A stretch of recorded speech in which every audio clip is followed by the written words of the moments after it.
இதை சொன்னாலும் உடனே செய்ய பார்த்து கிடையாது. அந்த கதையை விட்டு இல்லாத கதையை பேசினுக்கிறோம். போய் பால் ஆஃப் பண்ணுவோம் முதல்ல.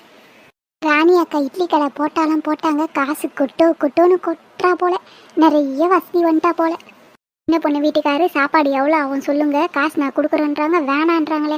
5 வகை சாப்பாடு 5 வகை வலையெல்லாம் வாங்கணுன்னா இப்போல்லாம் ஒரு டசன் வலையிலே 50 ரூபா 100 ரூபாய்க்கு விற்கிது. 5 டசன் வலையில் வாங்கணும். 5 டசனா வரவங்க போகிறவங்களுக்குலாம் கொடுக்கணும். அது எப்படி இருந்தாலும் 5000 ரூபாய்க்கு ஆகும். சாப்பாடு செய்யுதுன்னா சும்மா வாயுது.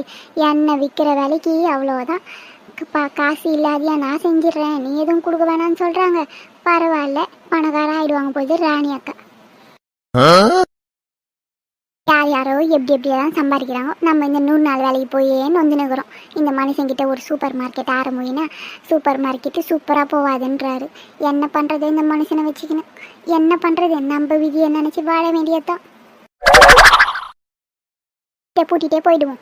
போனால் அதெல்லாம் சுத்தம் பண்ணிட்டு வர எவ்வளோ நேரம் ஆகுமோ தெரியலையே. அங்கே போகிறதோட இருந்தால் கூட பரவாயில்ல, மாட்டுக்கு தண்ணியை வேற வைக்கணும். வீட்டை சுத்தம் பண்ணிவிட்டு வரதுக்கு எவ்வளோ நேரம் ஆகுமோ யாருக்கு தெரியும். வீட்டை பூட்டிகிட்டே போயிடுவோம். மதியம் போல் வந்து இந்த மனுஷனுக்கு சாப்பாடு எடுத்துன்னு போனால் போதும். இந்த கீதா பிள்ளை